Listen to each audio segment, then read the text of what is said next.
Ya, bienvenidos hermanos, hermanas, Gilatanaka Culiacanaka, a este encuentro con el buen hermano Gilata Lautaro. Como siempre es una alegría para nosotros estar con él y para ustedes, para todas y todos.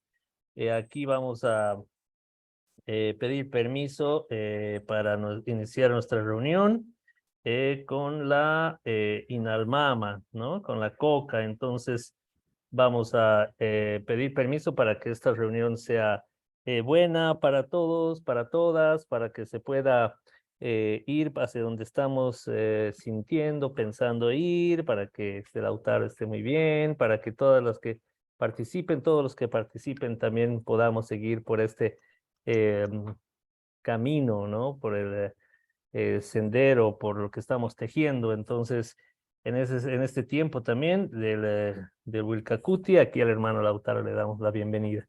Entonces, querido Lautaro, estamos pidiendo permiso para la exposición, a Chichilanaca, a los seres de todas las dimensiones, para que puedas realizar tu exposición bien. Entonces, te mandamos un abrazo y por favor tienes la palabra, hermano querido.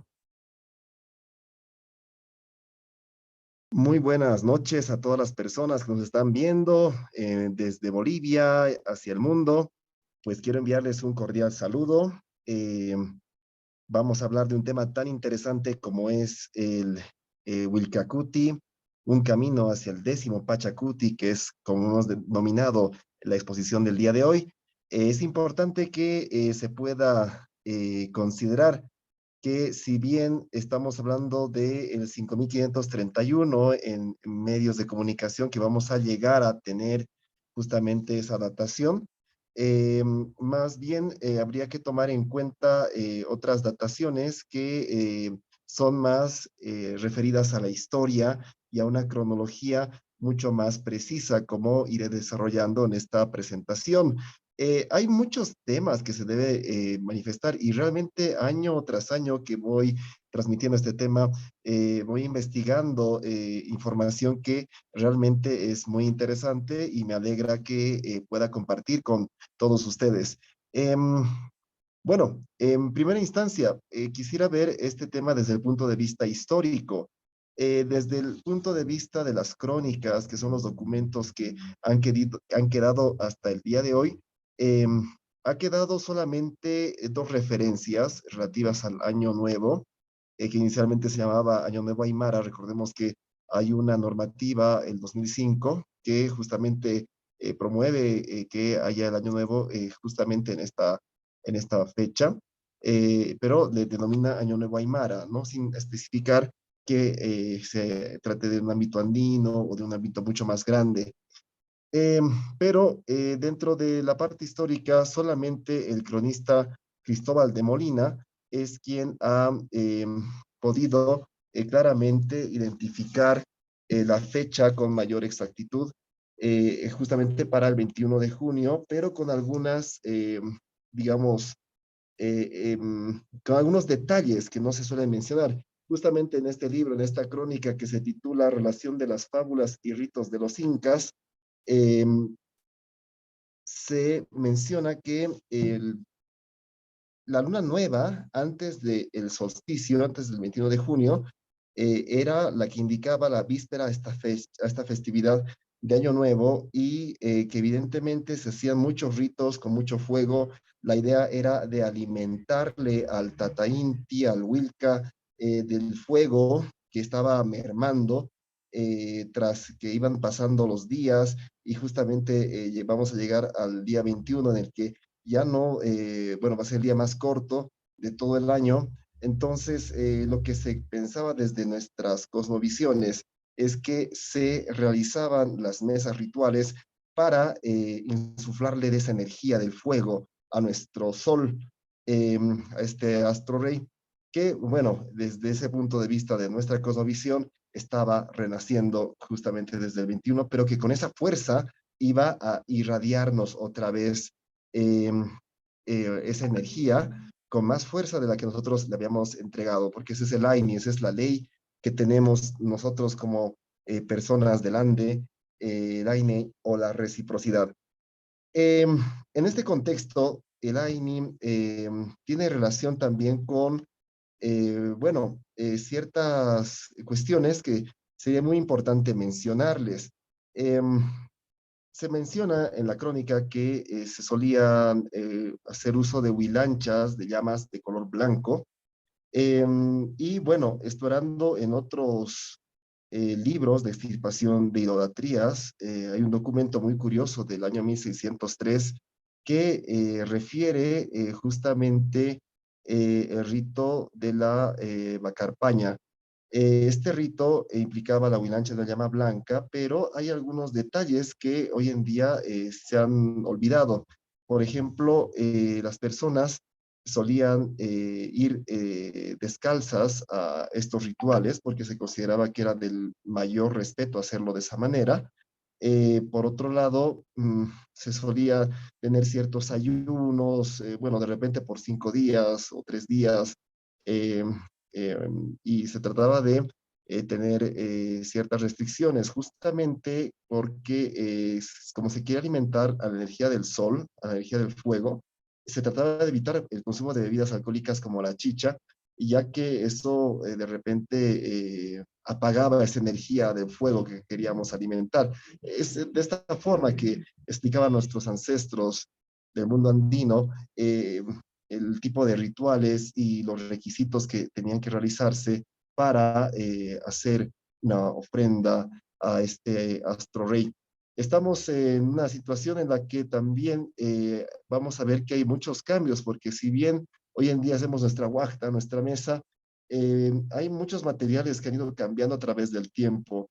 Más antes, en la época de inicios de la República, de repente se usaban en vez de dulces, se usaban carbohidratos, otros productos, otras hispallas para estos rituales. No podía, obviamente siempre es imprescindible la presencia del punto de llama, bueno, en esas épocas era la chicha y la coca, pero luego se ha ido utilizando más el alcohol, el vino, los dulces y mucho más antes, porque justamente en los documentos de extirpación de idolatrías se menciona que se usaban otros elementos en los rituales que, por cierto, se preparaban en ollas con untu, eh, en la presencia del mullo, que era el spondylus, una concha marina muy preciada, más preciada que el oro en la época de los incas, que tenía usos rituales de diferente índole, entre ellos el de atractor de la lluvia.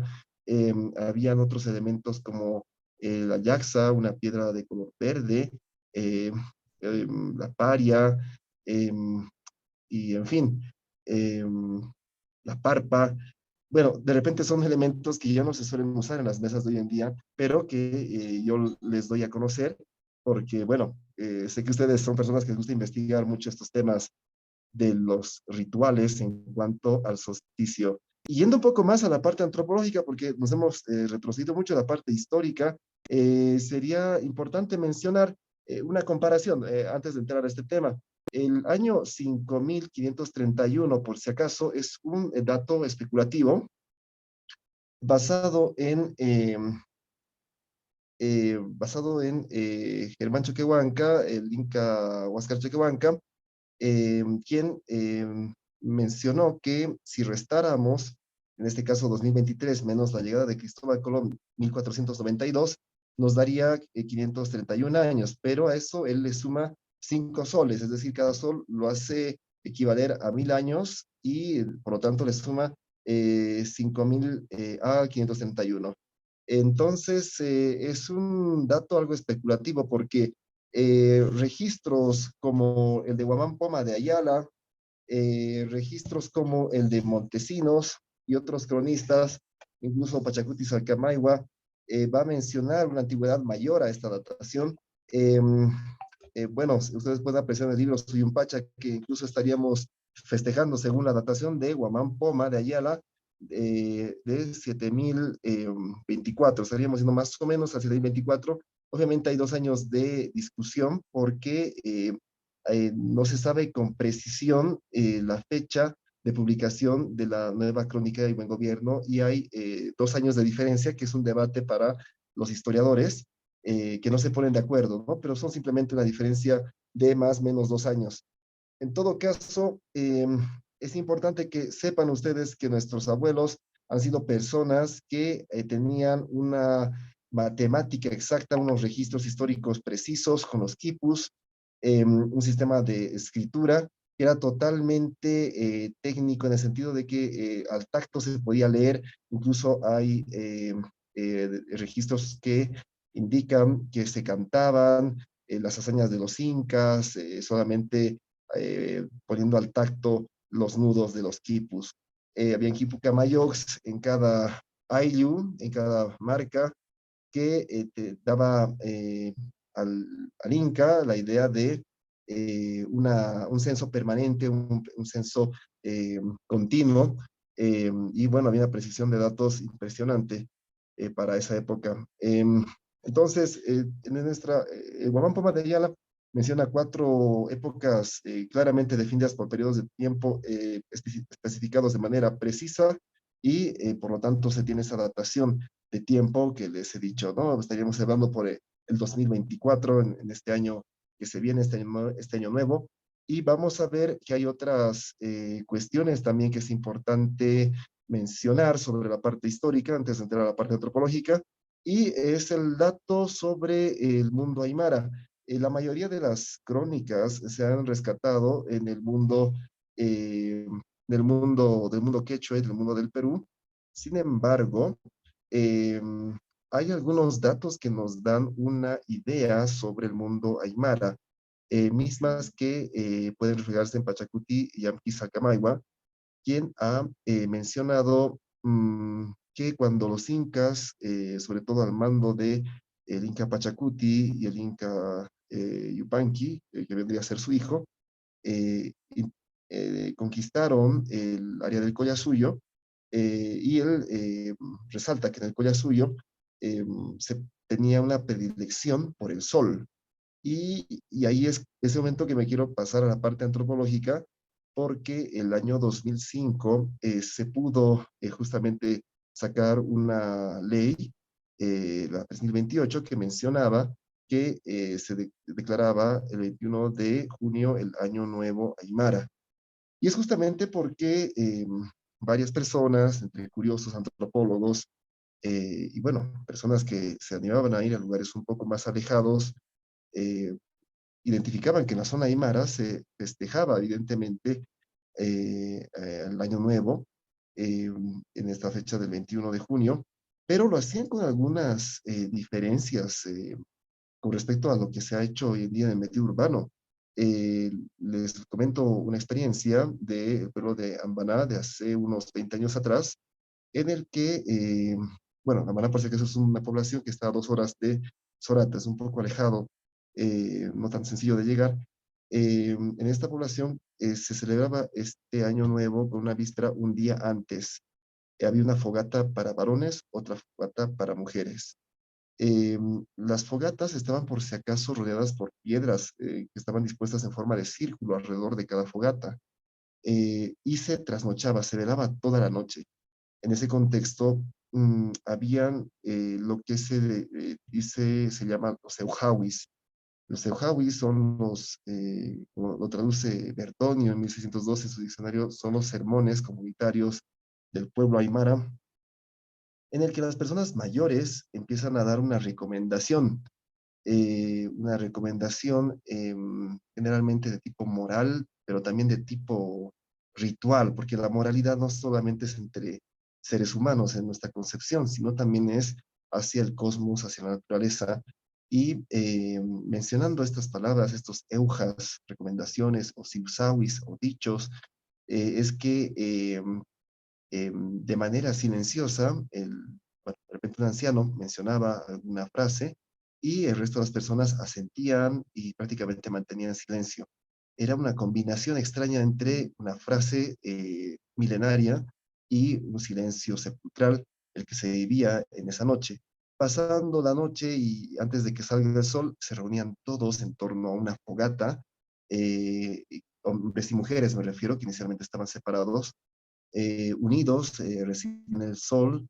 Habían unas mesas, obviamente no con dulces, no con condimentos como los que habitualmente tenemos en las mesas urbanas, pero lo importante es que se hacía esta huilancha, les había mencionado, ¿no? El contexto quechua del área de Cajatambo, específicamente de la Pacar, Pacarpaña, en este caso la huilancha de una llama blanca, misma que posteriormente se degustaba en un plato, en una sopa exquisita, que cocinaban las mujeres, y bueno, eh, tenía un sabor exquisito según manifiestan las personas que estaban ahí.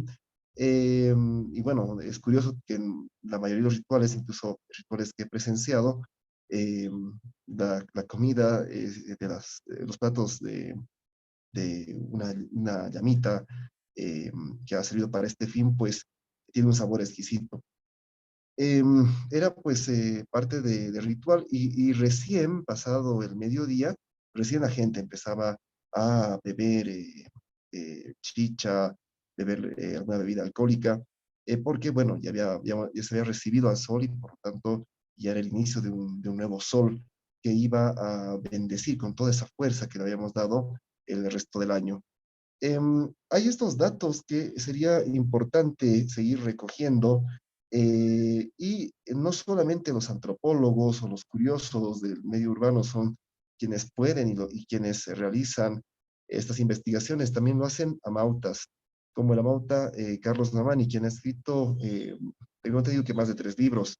Él menciona el mito del nacimiento del sol, eh, relacionando una historia de Kunturmamani, en otras referencias está como Pachamama, que tenía como hijos al sol y la luna, mismos que eran despreciados en la época del Chamac Pacha, la época de la oscuridad, en la época en la que vivían los chulpas y dicen que adoraban a los japiñuños o anchanchos, también, bueno, conocidos como los duendes, eh, y tiene una connotación un poco más oscura, ¿no? Porque dicen que también adoraban a los supai, pero maltrataban a estos hijos de Kunturamani, que era el Inti, nuestra Paximama, pero ellos tratan de superar todo este tipo de maltrato y empiezan a iluminarse y a subir al cielo.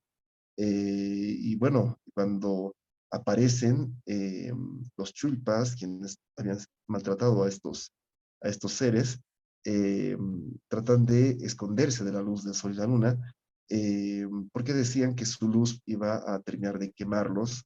Y bueno, se menciona que lastimosamente la disposición de su casa la hicieron en un lugar incorrecto y terminaron siendo exterminados, pero algunos chulpas se sumergieron en el agua y pudieron persistir en el tiempo. Hay este tipo de mitos que recoge Carlos Amani, Yucra, pero también hay otros mitos que se podrían mencionar sobre el nacimiento del sol y la luna a propósito del Chamac Pacha, la época de oscuridad. Hay una connotación por un lado realista, en el sentido de que se piensa que había hace miles de años atrás, muchos miles de años atrás, erupciones volcánicas que de alguna forma su humo empezaba a oscurecer el cielo, por lo tanto no se veían bien las estrellas ni los astros, entonces había un contexto de oscuridad. Eso científicamente tiene un factor real. Y desde otro punto de vista que es más bien mitológico, tiene que ver con un sentido vital, es decir, la historia vista como la vida de un ser que cuando está dentro del vientre de su madre vive en la oscuridad. Entonces, desde ese punto de vista es que la historia aymara considera este tipo de mitología. Bueno, ya hemos hablado de esos aspectos muy interesantes, el aspecto histórico, el aspecto antropológico. Podríamos hablar del aspecto ritual. Ya les he dicho que habitualmente se suele, bueno, habrán visto ustedes que se suele levantar las manos y se suele recibir los primeros rayos del sol. Pero más allá de eso, hay mucho de especulativo en todo aquello. Lo importante sería, si retomamos la esencia de la historia, ver estos elementos que les he mencionado. El hecho de que uno esté descalzo al realizar un ritual implica un respeto que hasta el día de hoy todavía en algunas colcas o pirguas se va realizando, ¿no? Por respeto a las hispallas o por respeto a los achachilas, se suele entrar en ciertos lugares con los pies descalzos, aunque claro, evidentemente la globalización está haciendo que este tipo de costumbres que muestran respeto hacia nuestra forma de ver el mundo vayan cambiando. Sería importante rescatar los rituales eh, desde el punto de vista histórico y bueno, obviamente tomar en cuenta todas las señales, porque en el mundo, en el mundo andino de los amautas, pues se ha folclorizado un poco algunos aspectos, o tal vez se habría politizado en algunos aspectos la celebración de algunos rituales. Recordemos que el mismo Huamán Poma de Ayala menciona que existían cuatro tipos de ritualistas que vendrían a ser los naicaconas, moconas, condevisas y camascaconas, eh, mismos que ningún historiador se ha animado a traducir, pero en términos que he podido revisar, podría decirles que los laicaconas son quienes tienen una relación muy profunda con un ámbito eh, de la naturaleza profunda. Los camascaconas son los dueños de la oscuridad, como los chamacanis. Eh, quienes son los condevisas, bueno, son quienes interpretan las manifestaciones más evidentes, las señales que aparecen en el caso de los rituales, o bueno, que están a la orden del día, en realidad las señales, y bueno, los intérpretes eran los condevisas, y estas señales deben ser ampliamente meditadas. Ya recuerdo que hubo el año 2018, o un poco más antes, me parece, era un poco más antes, un episodio de una celebración del 21 de junio que trajo señales bastante extrañas. Recuerdo que estaba en esa época, era el último año de un exministro de Grux, que por accidente se tropezó con un brasero. Y bueno, mm, le decía a una persona que estaba a mi lado que como le había pateado el brasero, le iban a sacar a patadas, literalmente.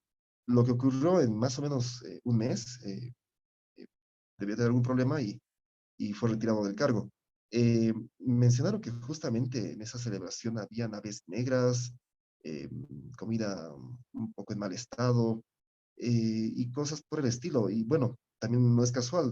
Recuerdo que estaba presente la música de Aleluya, de música clásica. No sé por qué alguien se había ocurrido poner eso al final de la fiesta. Y lógicamente, el que en ese entonces era presidente, Evo Morales, fue derrocado por un movimiento religioso cristiano. Entonces, en todo caso, pues eh, tenemos en cuenta que las señales son partes importantes a lo largo de este ritual. Es muy delicado tomar en cuenta cada pieza que se va a colocar, la disposición, la vestimenta, todo tiene un símbolo concreto en el desarrollo de este ritual. Eh, hay algo más reciente incluso, pero claro, este ritual no tenía precisamente relación con el 21 de junio, sino que es más reciente, el último 21 de diciembre, en Tiwanaku. Había una alfombra blanca y salieron por la puerta de Calasasaya el presidente y el vicepresidente actual. Empezaron a bajar por las gradas y en el segundo escalón se resbala el presidente sin caer. Antes se resbala y prefieren después pisar las gradas y no la alfombra. Entonces, eso daba un indicador de que iba a haber una especie de situación incómoda, ¿no? Y como son más o menos 7 escalones, esto indicaba que iba a pasar por el cuarto mes aproximadamente del año venidero, y lógicamente hubo este tema de un resbalón económico por el tema del dólar, por decirlo de manera metafórica. En fin, las señales están a la orden del día, es importante ser muy detallistas, prestar atención a los sueños, eh, y prestar mucha atención a las historias de nuestros amautas, de nuestros abuelos, nuestros guías espirituales, y también lo que indica la historia. Una historia que de alguna forma nos invita a no ser soberbios. A veces existe la idea de decir que nosotros somos los puros, lo sabemos todo de nuestra tradición, pero en realidad hay muchos temas que la extirpación de idolatrías se ha llevado consigo y no ha retornado. Básicamente me remitiré a dos cuestiones. Si bien la parte ritual en la división del trabajo, digamos, entre religiosos y amautas o chamanes, se ha establecido de una manera más o menos diferenciada. Lo cierto es que antes de la colonización, eh, el amauta, llamémoslo así, o el chamán, tenía no solamente que tenía una labor mágica, sino que también tenía labor científica, porque debía estudiar la astronomía, debía estudiar factores de clima, factores de medio ambiente, factores meteorológicos, en fin, tenía que tener una noción científica, aparte de una noción mágica. Y además era un predicador, y además hacía un tipo de confesiones que lograba que en el caso del mundo que marcaba el Incario, no hubieran ladrones, no hubieran eh, malhechores, y puede haber gente que puede ser incrédula de este tema o no. Lo cierto es que había un mecanismo religioso que evitaba que esto sucediera. Una cuestión es la confesión que se realizaba de manera personal entre dos personas, y bueno, de repente una persona terminaba siendo cómplice de la otra, y esto se ha dado mucho en el caso de la iglesia católica de esa época, y también se ha dado el caso diferente, ¿no? Si bien hay un secreto de confesión, pero si se trataba de alguna rebelión de mestizos que hubo, como ejemplo que puedo mencionar en Lima, un intento de rebelión de mestizos que fue apaciguada lastimosamente porque hubo un secreto de confesión que fue revelado por un sacerdote católico. Entonces, había ese tipo de problemas en ese sistema religioso que de alguna forma incentivaba el pecado, a los delitos. Pero, en cambio, en el sistema de los Ichuris, eh, había un sistema en el que había una juramentación por el sol, por la luna, por las huacas principales, los ayachilas locales, y se hacía la confesión en voz alta frente a todos los que estaban presentes, que eran, bueno, los comunarios que estaban en ese ritual específico. Los Ichuis hacían una adivinación para ver si había sido bien llevada a cabo esta confesión o no, o tenía que repetirse, y de esa forma se procuraba, primero, que si alguien había cometido una falta, no se volviera a repetir. Y justamente este mecanismo es el que se usaba en esas épocas.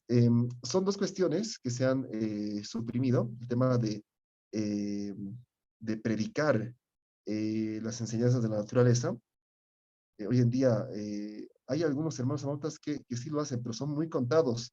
Estamos empezando a recuperar la voz, y empezar a recuperar la voz es el inicio de la descolonización espiritual, y es un valor importante para tomar en cuenta en este año nuevo andino amazónico y del Chaco. Este año nuevo andino amazónico del Chaco lo llamo porque ya posteriormente se ha ido ampliando a otras zonas. Una normativa, me parece que es el decreto 173 del 2009, ya se pone en su preámbulo que se celebra al Yacita Tahuasu del mundo guaraní, al Lucero del Alba. Se celebra el nuevo sol en todo el hemisferio sur, porque es un nuevo sol que renace y que va a ir creciendo, va a ir haciendo crecer su luz a medida que van pasando los días. Es una época en la que representa justamente un renacimiento para nuestra civilización de Suyumpacha y de la Bellala, pero sobre todo enmarcada en el hemisferio sur. Y bueno, simplemente podría mencionar estos aspectos. Espero que les haya parecido novedoso, porque muchos de estos datos sí lo son, y se han fijado que he tratado de, bueno, de que estos datos sean en lo posible lo más objetivos, y estaré atento a cualquier duda o consulta que tengan al respecto. Allá, y que hayan disfrutado esta charla. Muchas gracias, Lautaro, definitivamente sí. Hemos estado atendiendo bien y quería consultarte un poquito sobre el tema de del 10º Pachacuti, pero también darles la palabra a las personas que están, tal vez a Humberto o a Teresa, tal vez, o alguien que quiera hacer alguna pregunta a Lautaro, algún comentario, algo que complementar. Tienen la palabra.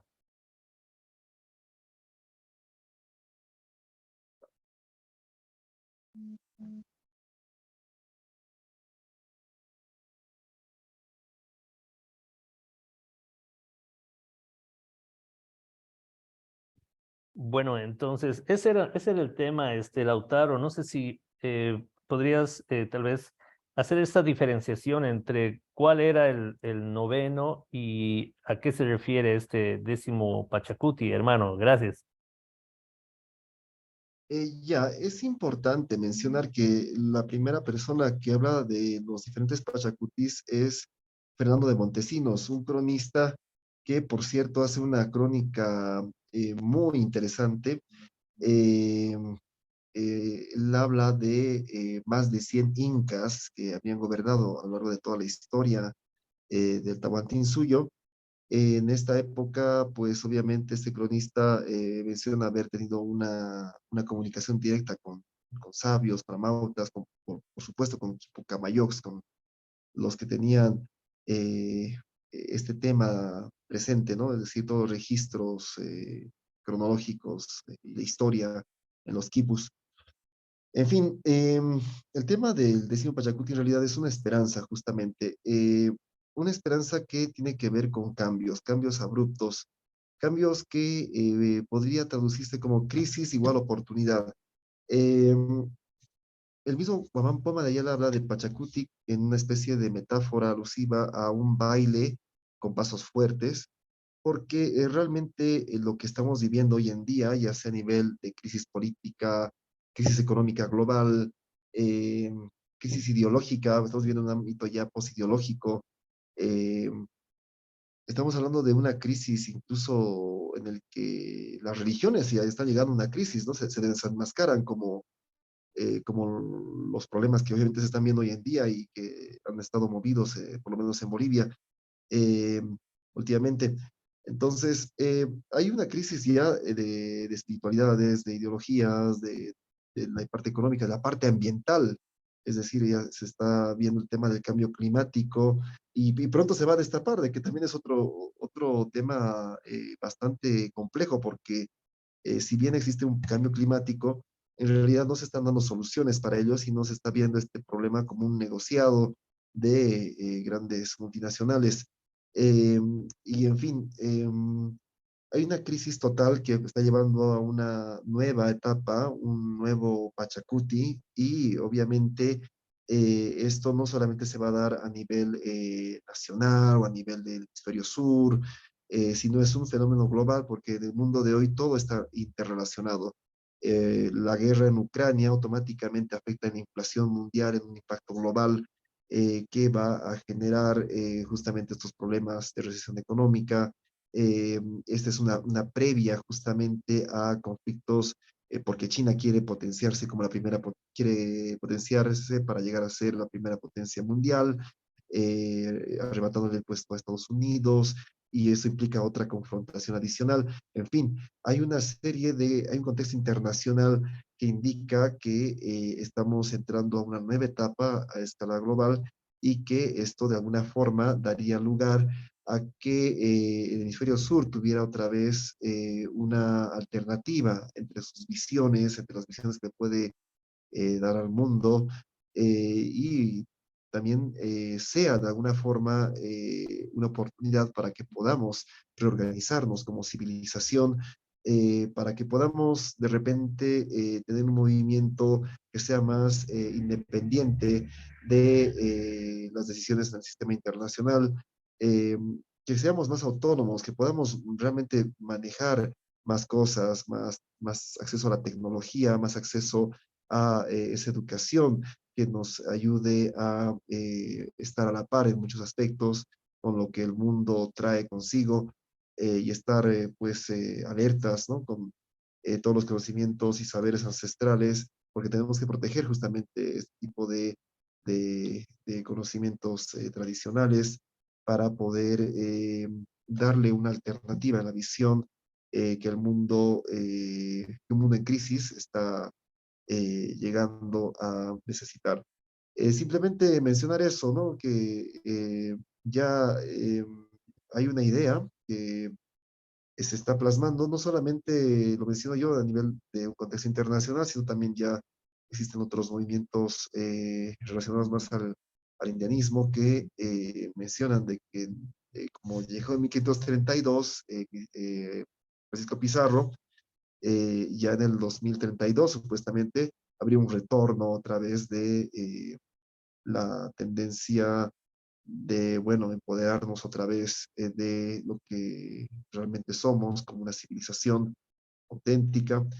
Y bueno, simplemente mencionar esas esperanzas de que el mundo está teniendo una sacudida muy interesante, y ese es un Pachacuti global que va a determinar que otra vez hay una reconfiguración de las piezas y que estemos totalmente atentos, siempre recuperando nuestras raíces, indicando que Naira Kepa, ahorita es Cañán, y que veamos siempre hacia atrás y hacia adelante con unas raíces fuertes para caminar con toda seguridad hacia adelante. Solamente eso, hermano, y un callaya para todos. Bien, muchas gracias y bueno, quería también consultar algo más con referencia a la relación que hay entre lo que es el Chacán Pacha y el Wilcacuti, ¿no? Eh, por ejemplo, allá en algunas comunidades, por ejemplo, en la provincia de los Andes, por ejemplo, los Yapucamanis han observado que la chacana ha entrado como aproximadamente a las 12:45 del 4 de mayo, ¿no? En la observación. Entonces, desde esa fecha, más o menos hasta el Wilcacuti, son 49 días y la pregunta tiene que ver un poco con la preparación, ¿no?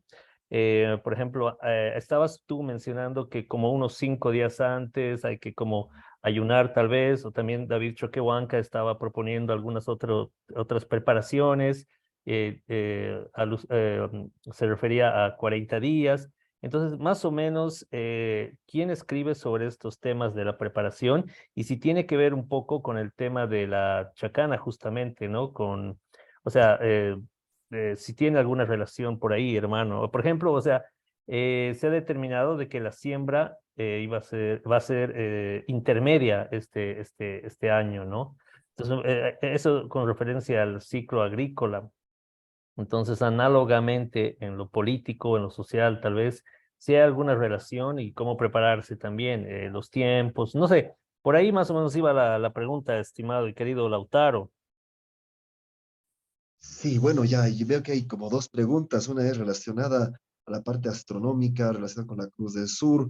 Es interesante, si vemos más desde el punto de vista astronómico y si se quiere desde el punto de vista astrológico, tenemos a un 3 de mayo que está entre, es decir, que queda después de un eclipse solar y es anterior a un eclipse lunar, exactamente, más o menos con 2 semanas de diferencia con respecto al 3 de mayo en cada caso. Y esto implica que hay un menor énfasis en cuanto a la energía intuitiva de la luna y hay un mayor énfasis a la energía material del sol, la energía más del fuego.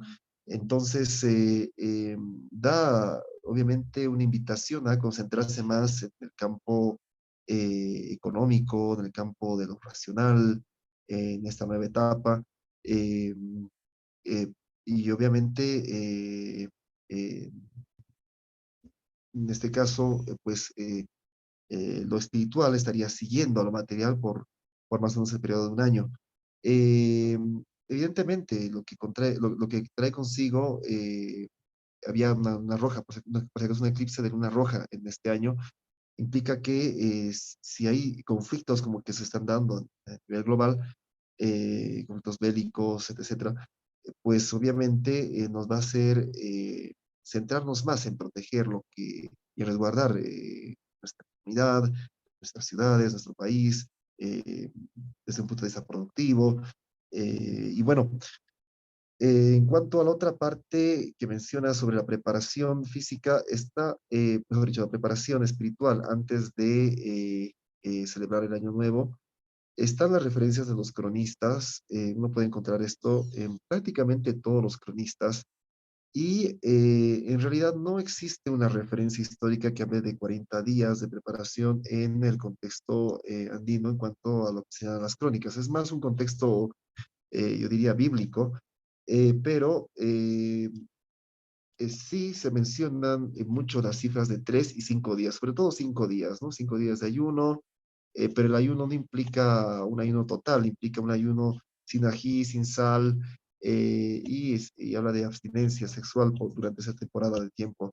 Eh, luego, bueno, eso se puede ver en muchos documentos. Yo diría, de los procesos de situaciones de idolatrías, el libro de Dubois, de Pierre Dubois, se puede encontrar bastantes referencias al respecto sobre este tipo de preparación que se tenía. Ahora, hay otras crónicas que mencionan que se hacían ayunos de hasta un año para, por ejemplo, acceder a espacios del templo de Pachacamac, el templo más importante de la época de los incas. Y había un ayuno menos fuerte que se restringía a mínimo 20 días. Eh, hay este tipo de referencias que se pueden mencionar, y evidentemente pues hay referencias que son también de otra índole para ritos más específicos, ¿no? Y hay preparaciones más específicas para cierto tipo de cuestiones rituales. Es lo que podría mencionar al respecto de esta situación. Hay un dato interesante de 30 días. Ahorita no sé si es el cronista Villagómez el que menciona sobre la preparación de los incas en 30 días. Y bueno, hay una prueba espiritual al respecto. Pero como reitero, el ayuno es simplemente sin sal, sin ají y con abstinencia sexual. Eh, y es a lo que podría remitirme según lo que está mencionado en las crónicas.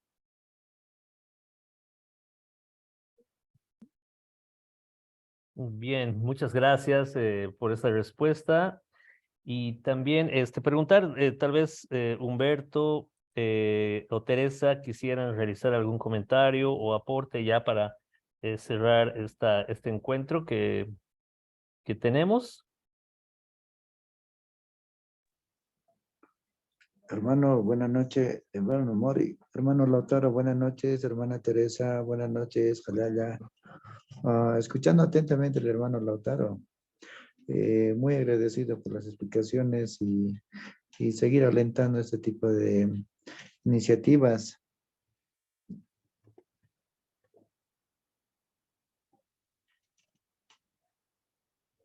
Muchas, Ya sería, muchas ya gracias. sería. Muchas gracias, Humberto. ¿Tienes alguna pregunta para Lautaro, tal vez en referencia a este tema del Wilcacuti o el Pachacuti o algo que Sí, aportar? sí, para el día miércoles, ¿dónde va a estar el hermano? Gracias, sí. Nos consulta Humberto, ¿dónde vas a estar, Lautaro, para el miércoles? ¿Dónde vas a pasar? Eh, bueno, muy probablemente lo pase en Tiwanaku, pero todavía no está definido. De repente voy a ir a cualquier otra pacheta, ¿no? Donde se solía recibir los primeros rayos del sol. Bien. Buenísimo, entonces, hermano querido, quisieras mandar un mensaje para todos los que están viendo y van a también estar en las diferentes apachetas y lugares donde se va a recibir los primeros rayos del sol. Tienes la palabra, Lautaro.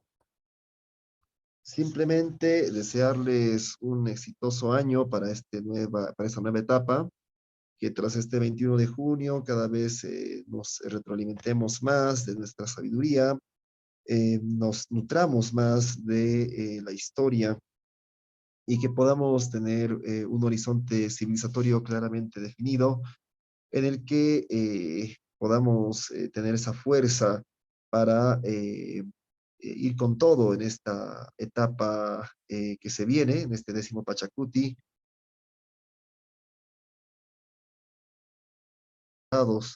Realmente pidamos al Sagrado Wilca que nos llene de esa fuerza para que podamos estar muy bien, estar armonizados en toda esta etapa y que les vaya muy bien. Simplemente desearles lo mejor y les envío un gran jayaya.